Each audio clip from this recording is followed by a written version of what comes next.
Little peek inside the machinations that resulted in the Giants trading up with the Rams to get Tennessee receiver Jalen Hyatt. The one thing they left out there, the one key piece in all of that, it isn't as quick as Joe Shane, the GM of the Giants, saying to the Rams, yeah, we'll take that. And the next thing you hear is the Rams have traded their pick. The key is, it's like the two keys on the missile launch. Both teams have to independently communicate the trade to the league. If both teams fail to independently communicate the trade doesn't happen. We've seen that before. There was an issue with the Bears and the Ravens several years ago, where I think the Ravens ended up really upset at the Bears. I think that's what it was.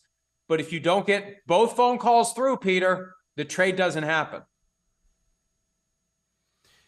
I remember I was in the Raiders draft room this year in the first round, and the Raiders were this sounds weird to say, but in kind of a low energy way, we're trying to trade up to the last three picks, one of the last three picks of the first round. I think it was New Orleans, Philly, and Kansas City, in order to take Michael Mayer, the tight end from Notre Dame.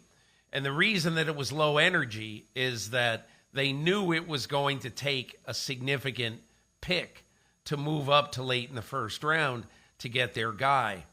And they were going to have to move up like 7 spots. So this was not like trading a 7. They were going to have to trade a 3 or whatever. And for them to think of trading away the pick they got for, let's say, Darren Waller with the Giants, the low third-round pick, that was just going to be a non-starter for them. But anyway, what is interesting is you talk about the machinations, Mike.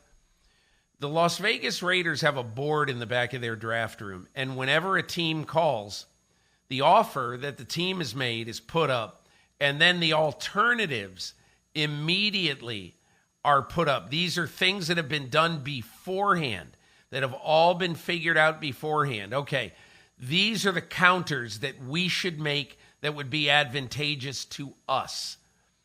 And they started making those counters, and then they realized that they weren't in the ballpark with any of those 3 teams. So they just hung up the phone and say, well, good luck to us tomorrow. We're going to try to make it happen tomorrow and get Michael Mayer.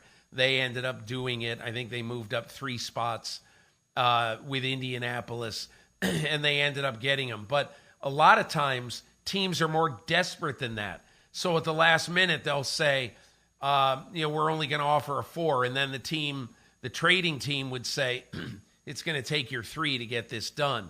And maybe a couple of quick words back and forth. Coach, GM, do it. We need this guy. But in general, I have found teams, when I'm in the draft room, Mike, I found them to be more disciplined than you think. Going right back to Jerry Jones and Paxton Lynch in 2016. You remember the Dallas Cowboys entered that draft. They had already taken Ezekiel Elliott in the top 10, top 5. And then later in the first round, they were trying to move up to get Paxton Lynch. And Stephen Jones called 19 teams. And he couldn't get it done with what they were offering. And the next day, Jerry Jones was furious.